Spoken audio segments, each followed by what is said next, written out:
भारत विरोधी। न्यूजीलैंड से एक ऐसी खबर सामने आई है जो भारतीयों के रोंगटे खड़े कर देगी। जो तस्वीरें न्यूजीलैंड से सामने आई वो हर हिंदू और सिखों को अपनी आंखों में छाप लेनी चाहिए, क्योंकि लगातार ऐसी हरकतें सामने आई हैं जिससे भारत कभी न्यूजीलैंड को भूलने नहीं देगा। प्रधानमंत्री मोदी ने भी खुद मार्च के महीने में न्यूजीलैंड के प्रधानमंत्री क्रिस्टोफर के सामने खड़े होकर भारत विरोधी साजिश का पर्दाफाश किया था और बड़ी चेतावनी दी थी, जिसके बाद भारत विरोधियों की पैरों तले से जमीन खिसक गई थी। पीएम मोदी ने क्या कुछ कहा था ये आगे आपको हम इस वीडियो में सुनवाएंगे, मगर उसके पहले न्यूजीलैंड से भारत विरोध में जो ताजा मामला सामने आया है उसका खुलासा कर देते हैं। दरअसल न्यूजीलैंड भारतीय लोगों के लिए नफरत का अड्डा बनते जा रहा है। कनाडा और अमेरिका के बाद अब न्यूजीलैंड भी वो देश बनता जा रहा है जहां भारतीय लोगों को लगातार परेशान किया जा रहा है और उन्हें निशाने पर लिया जा रहा है। न्यूजीलैंड में भारत विरोधी बहुत सारी एक्टिविटीज दर्ज है, जिसमें सिखों को परेशान करना, उन्हें टारगेट करना भी शामिल है।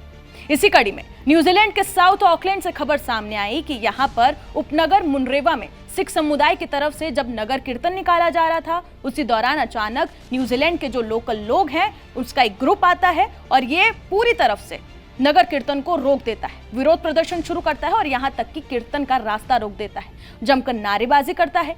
प्रदर्शनकारियों ने this is New Zealand not India, यानी कि ये न्यूजीलैंड है, भारत नहीं, और न्यूजीलैंड को न्यूजीलैंड ही रहने दो, ये हमारी जमीन है, ये हमारा स्टैंड है, ये सारे बैनर लेकर भी आए और जमकर बवाल काटा। सिख लीडर के मुताबिक जब नगर कीर्तन निकाला जा रहा था उस समय गुरुद्वारे की तरफ पूरा नगर कीर्तन जा रहा था, तभी वहां पर कुछ लोग आ जाते हैं, पूरे इलाके को घेर लेते हैं। गुरुद्वारे की तरफ जब लोग जा रहे थे तब ये लोग उसके सामने आकर खड़े हो जाते हैं।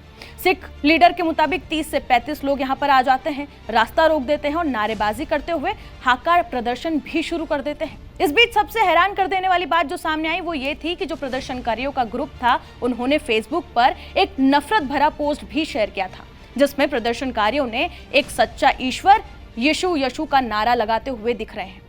और ये पहली घटना नहीं, इसके पहले भी 21 जून को एक प्रोटेस्ट होता है जिसमें प्रदर्शनकारियों के हाथ में एक झंडा होता है, इसमें ओम और हिंदू लिखा हुआ होता है। इस झंडे को हाथ में पकड़कर जमकर बवाल ये प्रदर्शनकारी करते हैं और विरोध के रूप में यहाँ पर हाका प्रदर्शन भी करने लग जाते हैं, सिर्फ ये दिखाने के लिए कि तुम किसी भी धर्म के हो यहाँ पर कुचल दिए जाओगे। वहीं बता दें कि इन विरोधियों का मानना है कि न्यूजीलैंड में सिर्फ एक ही धर्म राज करेगा और वो है ईसाई धर्म।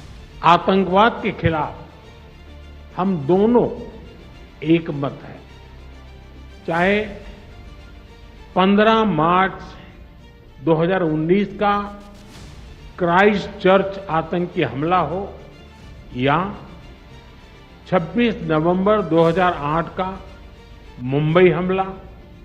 आतंकवाद किसी भी रूप में अस्वीकार्य है। आतंकी हमलों के दोषियों के खिलाफ कड़ी कार्रवाई आवश्यक है। आतंकवादी, अलगाववादी और कट्टरपंथी तत्वों के खिलाफ हम मिलकर सहयोग करते रहेंगे। इस संदर्भ में न्यूजीलैंड में कुछ गैर कानूनी तत्वों द्वारा भारत विरोधी गतिविधियों को लेकर हमने अपनी चिंता साझा की। हमें विश्वास है कि इन सभी गैर कानूनी तत्वों के खिलाफ हमें न्यूजीलैंड सरकार का सहयोग आगे भी मिलता रहे। वहीं रिपोर्ट्स के मुताबिक न्यूजीलैंड के सामने आए इस ताजा मामले में प्रदर्शनकारियों और उनकी नारेबाजी से सिख समुदाय के लोग असमंजस में पड़ गए हैं, क्योंकि विरोध की कोई ऐसी वजह नहीं थी। हालांकि सिख समुदाय ने पूरा संयम रखा और लोकल प्रदर्शनकारियों को आपस में भिड़ने का कोई मौका नहीं दिया।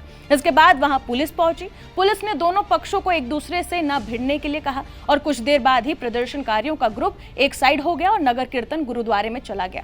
तो इस तरीके से कुछ न्यूजीलैंड के ताजा मामले सामने आए हैं जिसने भारत की चिंता भी बढ़ा दी है और लगातार न्यूजीलैंड में कई सारी ऐसी एक्टिविटीज हो रही हैं जिससे ये साफ है कि किस तरीके से यहाँ पर हिंदुओं को, सिखों को निशाना बनाया जा रहा है और ये मैसेज देने की कोशिश की जा रही है कि न्यूजीलैंड में सिर्फ एक ही धर्म है, अगर आप किसी और धर्म के हैं तो आप न्यूजीलैंड में रह नहीं सकते।